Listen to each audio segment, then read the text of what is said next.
Assalamualaikum warahmatullahi wabarakatuh, kawan-kawan belajar. Kali ini saya refresh tentang bangun ruang. Bangun ruang. Nanti kita bahas beberapa soal yang pernah muncul di ujian nasional maupun pernah muncul di seleksi penerimaan masuk perguruan tinggi. Ya.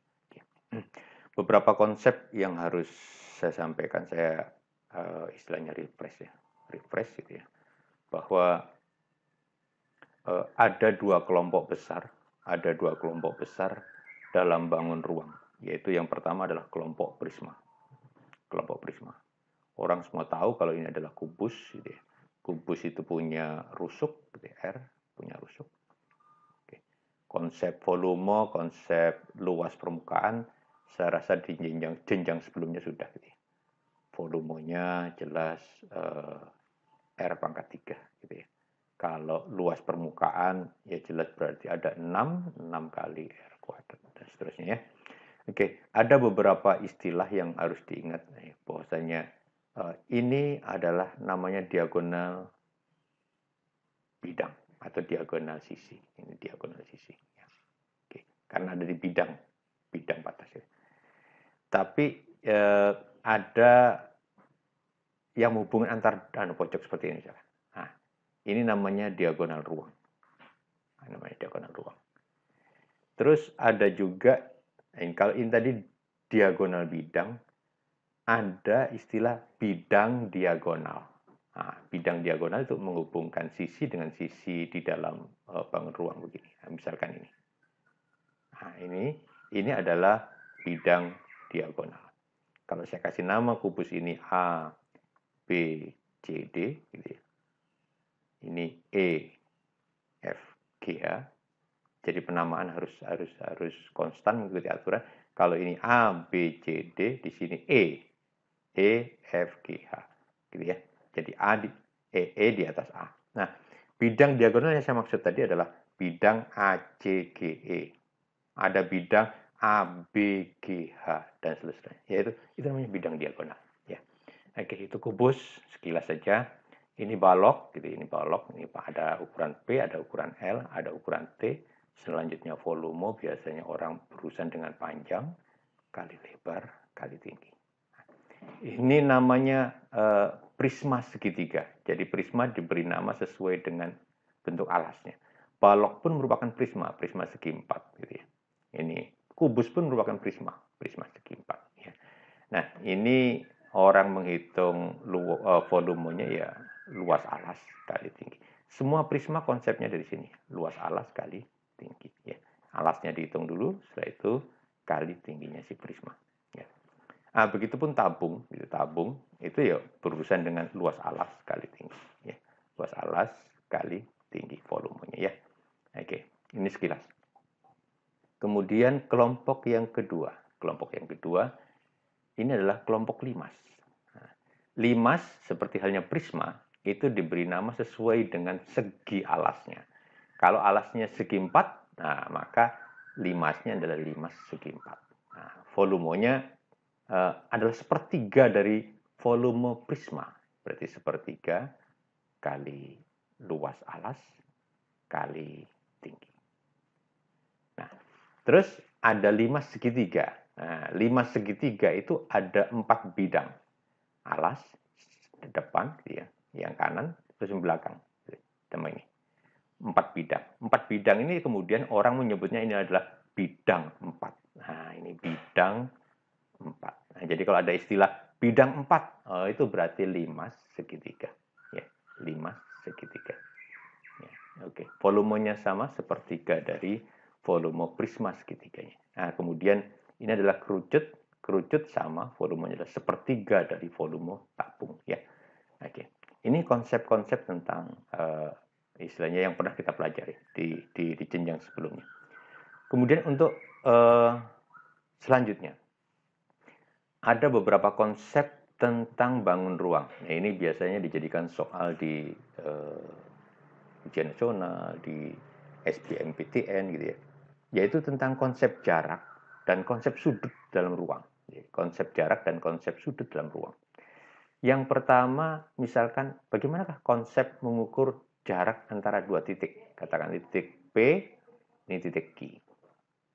Maka caranya mudah, hubungkan garisnya, kemudian ada ruas garis PQ. Maka panjang ruas garis ini merupakan jarak PQ.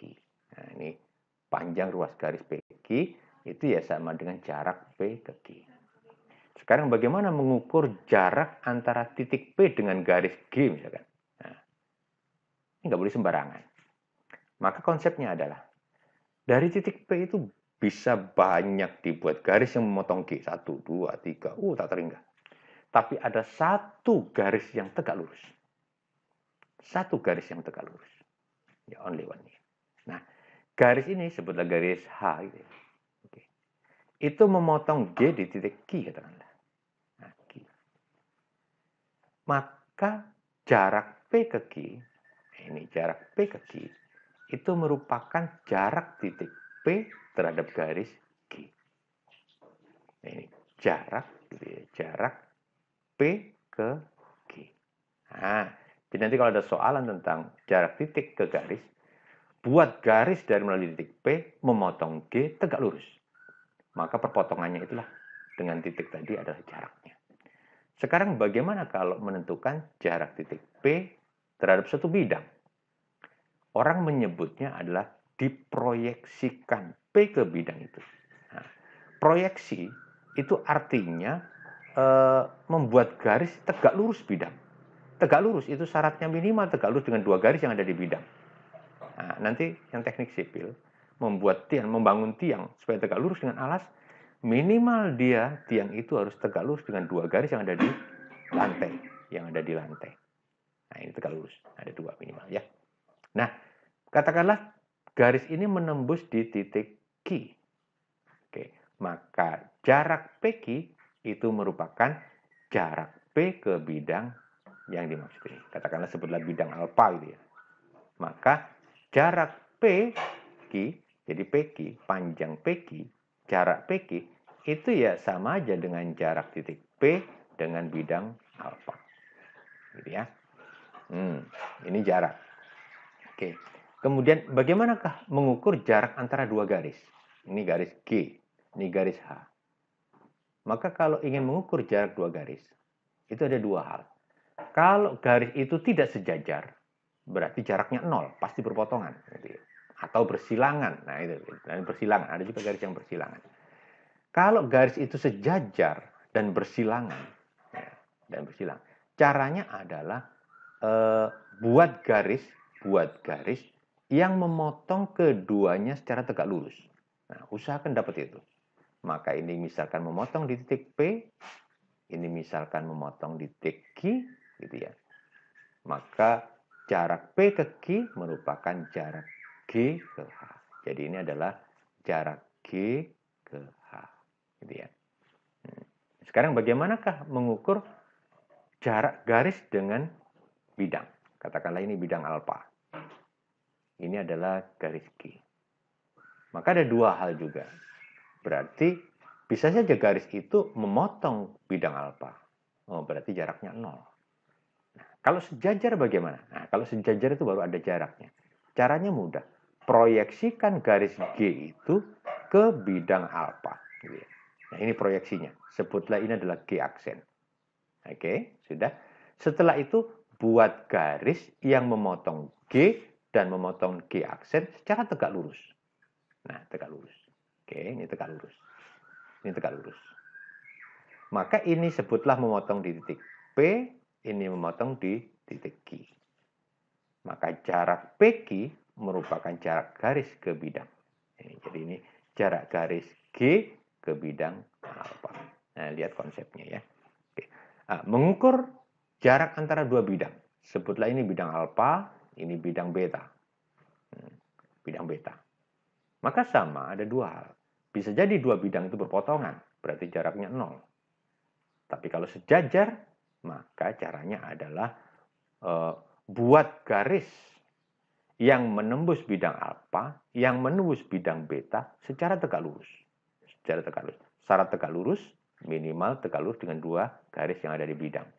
Ini tegak lurus, berarti minimal tegak lurus dengan dua garis yang ada di sana. maka sebutlah ini memotong di titik P. Ini memotong di titik Q. Maka jarak PQ ini merupakan jarak antara bidang alfa dan bidang beta. Itu konsep jarak. Ya. Lanjut. Sekarang soal yang sering muncul adalah berkaitan dengan konsep sudut. Misalkan orang bertanya, bagaimanakah sudut antara dua garis? Gitu ya. Antara garis G dan garis H. Maka, kalau ingin mengukur sudut antara garis G dan garis H, buatlah dua garis itu berhimpit, berpotongan, gitu ya, di satu titik. Oke. Maka nanti akan tercipta sudut yang besar dan sudut yang kecil. Lalu manakah? Katakanlah ini alfa, ya, ini yang beta. Nah, ini kan gitu. Yang manakah sudut antara dua garis ini? Disepakati di matematika adalah sudut antara dua objek adalah sudut terkecilnya. Nah, sudut terkecilnya. Maka sudut antara garis G dan garis H itu sama dengan alfa. Gitu ya. Bagaimana sekarang kalau ingin mengukur garis G dan bidang alfa? Ini bidang alfa misalnya. Cara menentukan sudutnya adalah ya mudah, geser garis G hingga menembus bidang alfa. Nah, sebutlah menembus di titik P. Kemudian proyeksikan garis G. Ini geseran G. Proyeksikan garis G ke bidang alfa. Nah, sebutlah proyeksinya sini. Ini G double aksen. Maka sudut antara garis G dengan bidang alfa, sebutlah sini. Ini adalah theta. Maka sudut antara garis G dengan bidang alfa itu senilai theta. Jadi nanti kalau ada soalan bertanya tentang berapakah sudut antara garis G dengan bidang alfa, geser garis G hingga menembus bidang alfa. Kemudian proyeksikan garis G sehingga nanti akan terbentuk sudut. Ya. Oke. Sekarang bagaimana yang terakhir? Bagaimana menentukan sudut antara dua bidang? Katakanlah ini bidang alfa, ini bidang beta. Nah, ini nanti yang calon-calon teknik, gitu. Ini penting sekali. Gitu. Maka mengukur sudutnya adalah carilah garis tumpu dari kedua bidang ini. Garis tumpu adalah garis perpotongan antara dua bidang. Ini bidang alfa, bidang beta. Maka garis ini, sebutlah garis G, ini adalah perpotongan antara bidang alfa dan bidang beta. Nah, pada garis G ini, buat garis pada bidang alfa yang tegak lurus garis G. Buat garis yang tegak lurus garis G pada bidang beta. Sebutlah ini garis H. Ini tegak lurus dengan bidang beta. Kemudian pada perpotongan ini, buat garis yang tegak lurus dengan G pada bidang alfa. Nah, pada bidang alfa. Nah, terbentuk, sebutlah ini garis G, ini L. Ini. Maka sudut antara garis L dengan H ini, itu merupakan sudut antara bidang alfa dan bidang beta. Nah, jadi sudut antara bidang alfa dengan bidang beta adalah sama dengan theta. Itu konsep yang ada di ruang yang selama ini dimunculkan sebagai soal tes apapun yang akan kalian hadapi ya. Oke, mari kita praktek di beberapa persoalan yang pernah muncul secara nasional ya. Oke, misalkan contoh 1. Ada kubus nih. Rusuknya 6. Terus orang bertanya, berapakah jarak titik W ke garis PR? Nah, ini kubus PQRS TUVW. Gitu ya. Maka kita buat garis PR. Ini saya buatkan ya. Nah, aduh. Ya. Nah. Oke, anggap aja lurus. Nah, dah. Sekarang kita akan mengukur jarak titik W ke garis PR. Maka buat garis yang melalui W memotong PR secara tegak lurus. Nah, ini dalam ruang. Membayangkannya sulit. Maka pakai konsep yang ada. Buat segitiga PRW. Nah, saya buat segitiga PRW. Nah, oke. Nah, kalian lihat PRW itu segitiga sama sisi. Maka konsep segitiga sama sisi, segitiga sama kaki, itu bahwasanya kalau W saya hubungkan dengan sisi di depannya gitu ya, dan membagi 2, itu pasti dia akan tegak lurus. Nah, ini pasti tegak lurus kalau ini membagi 2 sama panjang. Karena sifatnya begitu, segitiga sama kaki. Kalau ditarik garis, membagi 2 di depannya, maka dia pasti tegak lurus. Gitu ya. Nah, sekarang berarti ini di tengah. Gitu ya. Kalau di tengah, berarti dia dilalui oleh SQ.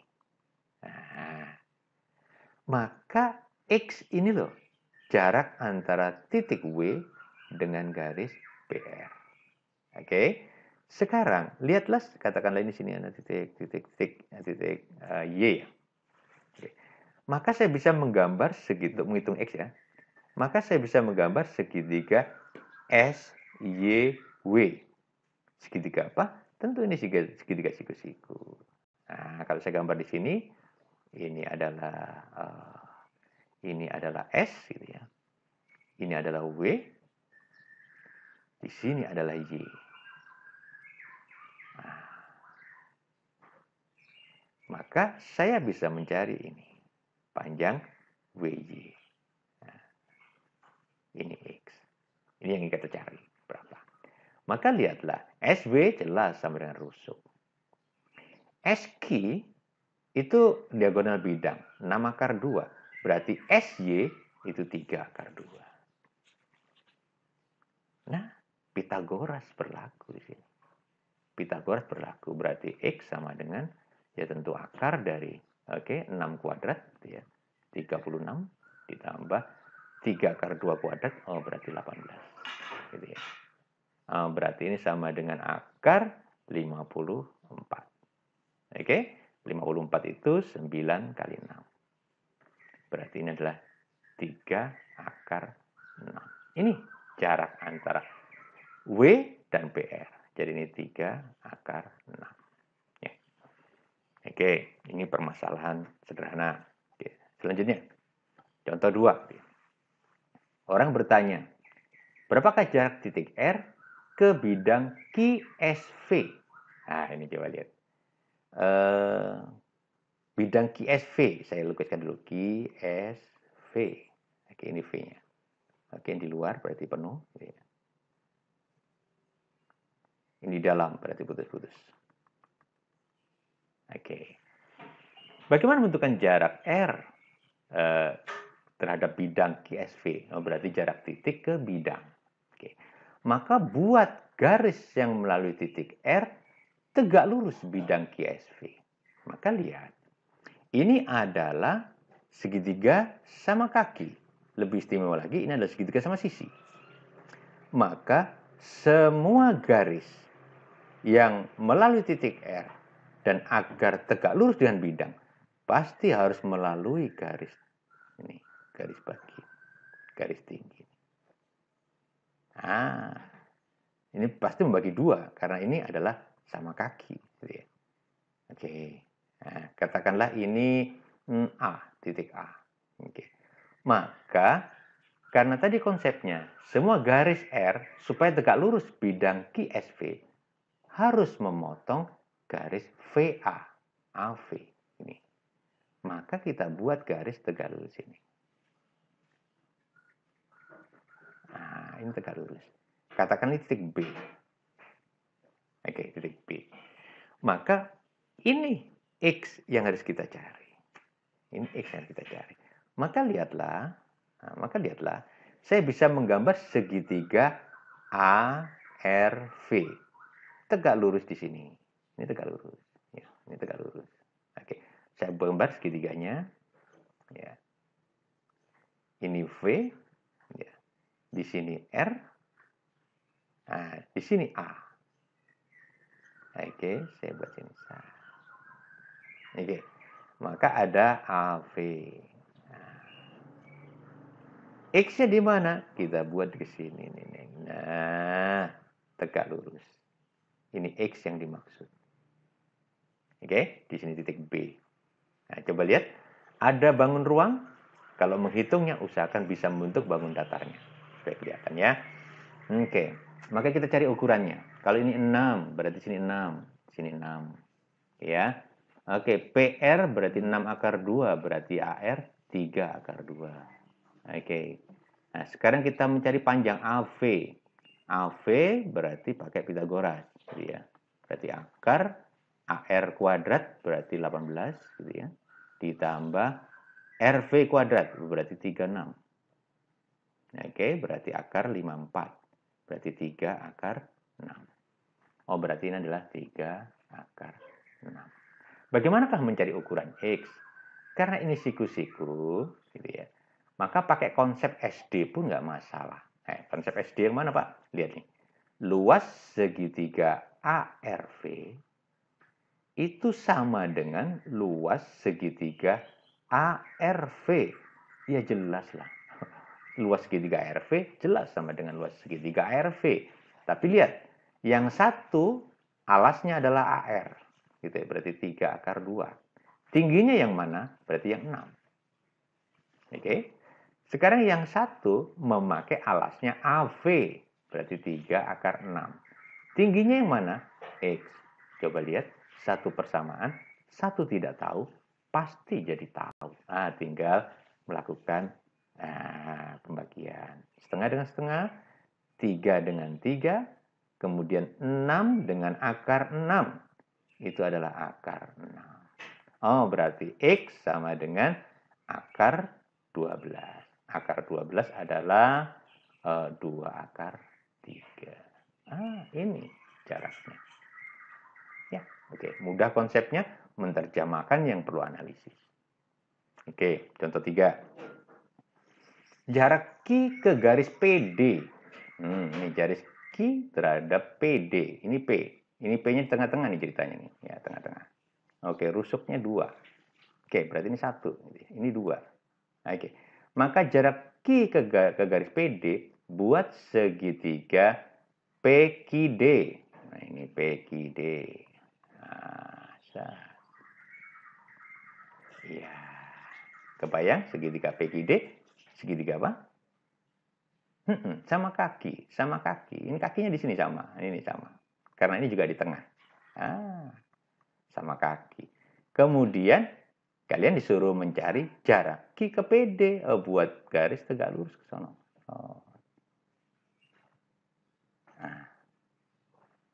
Sebutlah ini adalah A. Bukan A ya, sudah A. Ini adalah Y. Oke. Titik Y. Ini adalah panjangnya X. Maka coba lihat. Saya gambar ya ceritanya. Saya balik ya. Segitiga sama kakinya di atas supaya gampang. Indonesia kan harus begitu ya. Nah, sama kaki. Ini D-nya gitu ya. Ini kakinya sama gitu ya. Ini adalah P. Ya. Ini adalah Q. Oke. Nah, yang dicari adalah jarak Q ke PD. Berarti ini harus tegak lurus. Nah, tegak lurus ini. Titiknya di sini suruh Y. Maka X-nya berapa? Oke. Kita cari ukurannya dulu. Ini secara Pitagoras bisa dihitung semua ini. Coba. PD berapa? Ini 1, ini 2. Berarti PD adalah akar 5. Gitu ya. Pitagoras. Oke. Berarti DQ juga akar 5. Nah, sekarang PQ. Ini 1, ini 2. Maka PC adalah akar 5. Akar 5 dengan 1 siku-siku di sini. Berarti 5 tambah 1. Berarti ini akar 6. Ini akar 6. Nah, sudah. Sorry, bukan di sini. Jelas, ini akar 6. Maka lihatlah, pakai konsep SD tadi. Ini sama kaki pasti kalau ditarik ke sini. Set. Membagi 2. Pasti ini tegak lurus. Oke. Sementara kita mencari panjang QY. Ini saja X. Maka katakanlah ini Y, ini W misalkan. Panjang DW bisa dihitung, teman-teman. DW bisa dihitung. Ini akar 5, ini setengah akar 6. Separuhnya kan sama ya. Berarti kalau diakarin, kalau di Pitagoras, berarti ini kuadrat 5, ya, dikurangi ini kuadrat. Berarti 6/4. Oke. Berarti ini adalah 3/2. Ini adalah 10/2. 10/2. 10/2 dikurangi 3/2, oh berarti 7/2. Akar 7/2. Oke. Bisa ditulis gini, akar 7 per akar 2. Nah, oke. DW sudah dapat, maka konsep tadi, luas PQD itu sama dengan luas PQD. Nah, tadi kan konsepnya gitu kan. Ini adalah setengah. Alasnya akar 6. Nih, oke. Tingginya yang mana? Oh, tingginya adalah ini. Oh, berarti tingginya adalah akar 7 per akar 2. Sekarang ini luas PQD yang satunya, setengah. Alas yang mana? Kita pakai yang akar 5. Ini. Nah. Sekarang tingginya yang mana? Oh, tingginya ya yang X. Oke. Nah, ini habis terbagi. Akar 6 dibagi akar 2 itu akar 3. Oke, berarti X sama dengan akar 3 kali akar 7, akar 21 dibagi akar 5. Nulis begini kurang cantik, biasanya orang disingkat jadi akar 21/5. Ini nilai X. Nah, dapat. Itu jarak Q ke PD. Analisisnya yang penting, analisisnya ya. Oke, beralih ke masalah sudut. Ya. Beralih ke, masih panjang nih ternyata teman-teman. Masih panjang. Oke, dirangkai dari contoh 3 tadi.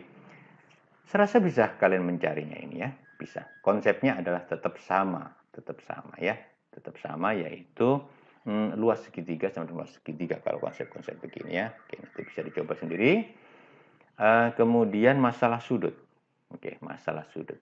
Misalkan ini ada garis AC, ada garis DG. Oke, jelas dua garis yang tidak sejajar, juga tidak berpotongan. Berarti AC dan DG itu namanya bersilangan. Bersilangan. Seperti apa konsepnya mencari sudut antara dua garis? Temukan hingga berpotongan. Maka DG, katakanlah yang termudah adalah DG, itu bisa kita geser ke AF. Ini sama. Udah dapat. AF. Nah, jadi AF setara dengan DG. Berpotongan di titik A dengan garis AC. Maka sudut yang dimaksud adalah sudut ini loh. Nah, sebutlah sudut theta. Nah, maka melihatnya adalah berarti ada segitiga ACF. Ada segitiga ACF. Ada segitiga ACF. Nah, kalian bisa lihat nih ACF. AC sama dengan AF sama dengan CF. Panjangnya, diagonal bidang. Oh, berarti ini adalah segitiga yang ketiga sisinya sama. Berarti theta sudah bisa disimpulkan, yaitu 60 derajat. Coba lihat analisisnya. Ya, selesai ya. Oke, contoh 5. Ini P di tengah-tengah ceritanya. Ini balok. Ini ya, balok. Berarti adalah 8, berarti sini 4. Sini 4. Oke. CG ini 6. Oke, 6. Oke, 6. Sekarang sudut antara PE dengan GE. Oh, berarti enggak sudah sebuah kepastian, enggak keraguan. Ini loh sudutnya, theta. Oke. Bagaimana mencari theta? Maka biasanya orang menghubungkan E ke G ini. Oke, E ke G. Maka terbentuklah segitiga PEG. PEG ya. Oke, ukuran EP. EP dulu kita cari EP. EP berarti Pitagoras dari 6 kuadrat 36 tambah 4 kuadrat 16. Oke, berarti ini akar 52. Oke, akar 52. Oke, sekarang kita cari PG. PG berarti 2 kali Pitagoras. Berarti ada ini, PC dulu. PC ini 4, ini 6 sama dengan ini, berarti akar 52. Oke, berarti PG. Berarti PG. PG berarti akar 52 kuadrat. Berarti 52 ditambah 6 kuadrat. 36. Berarti akar 88. Oke, belum saya ubah biar begini saja. EG. EG jelas. Berarti ini 8 gitu ya. Ini 6, berarti sini adalah 10 dari Pythagoras. Sudah, maka kita sudah bisa menggambar segitiga sembarang ini. Segitiga sembarang ceritanya ya. Berarti ini bisa. Oke, ini P, ini E, ini G. Ukuran EP adalah akar 52. Ukuran PG tadi adalah akar 88. Terus ukuran EG adalah 10. Sudut ini yang dimaksud untuk dicari. Sebutlah sudut alfa. Nah, bagaimanakah? Pertanyaannya adalah kosinus ya, kosinus. Berapakah kosinus sudut antara PE dan PG? Maka kalian sudah tidak boleh sembarangan ya. Ini adalah konsep trigonometri berarti. Konsep trigonometri. Di trigonometri ada yang namanya aturan kosinus. Aturan kosinus. Nah, kalau dalam segitiga PEG, berarti konsepnya adalah P kuadrat sama dengan E kuadrat ditambah G kuadrat dikurangi 2EG kosinus alfa. Kosinus P. Kosinus P. Kosinus P. Sudah? Sip, sudah. Tinggal isikan. P berarti sisi di depan sudut P. Kuadrat berarti 100. E berarti sisi depan sudut E. Akar 88 kuadrat berarti 88. G kuadrat berarti akar 52 kuadrat 52. Dikurangi 2 kali akar 88 gitu ya. Kali akar 52 kali cos P. Berarti cos alfa. Satu persamaan, satu hal yang tidak tahu, pasti jadi tahu ya. Oke, ini saya oper sana dulu. Berarti ini adalah 2. 88 itu adalah 4 kali 22. Berarti 2 akar 22. Oke. Akar 52. Berarti 4 kali 13. Berarti 2 akar 13. Oke, sama dengan 88 ditambah 52, ini berarti 13, 140. 140 kurangi 100, berarti ini masih kali cos alfa, itu sama dengan 140 kurangi 100, berarti 40. Saya rasa kalian sudah bisa menghitung berapakah cos alfa. Ya, cos alfa berarti 40 dibagi 8 kali akar 22 kali akar 13 ya. Ini adalah 5. Selanjutnya akar 22 kali akar 13, tentu kalian sudah bisa ngalikan ya. 13 kali 22. Oke, 62. Oke, 286. Berarti ini adalah 5 per akar 286. Oke, nanti dicek lagi ya hitungannya ya. Konsepnya seperti itu, maka nilai cosnya ketemu. Oke ya, contoh terakhir. Sudah habis ternyata, sudah habis. Oke, saya harus mengkeep coretan saya. Itulah penjelasan sekilas tentang bangun ruang. Selanjutnya kalian bisa berlatih lebih keras lagi supaya ketemu berbagai soal, berbagai variasi, dan berbagai cara menjawabnya. Terima kasih kawan-kawan Indonesia. Assalamualaikum warahmatullahi wabarakatuh.